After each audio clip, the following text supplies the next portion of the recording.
ပြောငယ် ဗျာ လက်ထက်ရဲ့စပယ်ပန်းတွေကဘာလို့မလို့လဲ အော်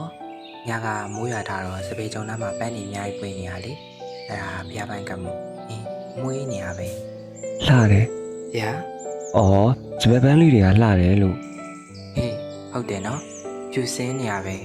ပန်းလေးတွေဘွားကိုအားကြလိုက်တာဒါနဲ့ကိုဆိုင်ရရောစော်ရီနိုးနေရလား ဟုတ်တယ်ဒါနဲ့ကို့အထင်တော့လေစပယ်ပန်းလေးတွေထက်စပယ်ပန်းလေးတွေကြောင့်ပြုံးနေတဲ့ရုံးငယ်ကပိုလှတယ် ဟာကိုဆိုင်ရလေယောက်ျားလေးတယောက်ကဘလို့လို့လှနိုင်ပါလဲ ရုံးငယ်ကချင်းချက်ပေါ့ ရောဗျာပန်းတော့ကတ်လိုက်အောင်မယ် တားငယ်ရောရည်အနက်စာစားရအောင်ဟဲ့ ဟုတ်လာပါပြီဖေဖေ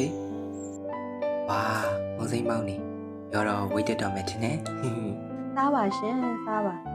ရုံးငယ်ကိုကိုကိုအကျန်းရင်ငှက်ပေးလိုက်ပါဦး မေမေရောတော့အရွယ်ရောက်နေပြီလေကိုကိုလို့မခေါ်ခိုင်းမှနေတော့လား ကိုကိုမို့ကိုကိုခေါ်ခိုင်းတာပေါ့ရုံးငယ်ရဲ့ ရုံးငယ်လေးကကလေးမမဟုတ်တော့တာပဲမြရဲ့သူစိတ်ရှိတယ်လို့ခေါ်ပါစေ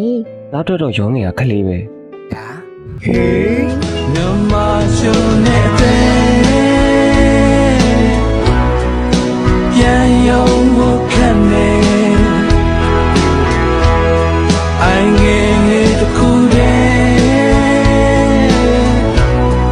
The ga pya ye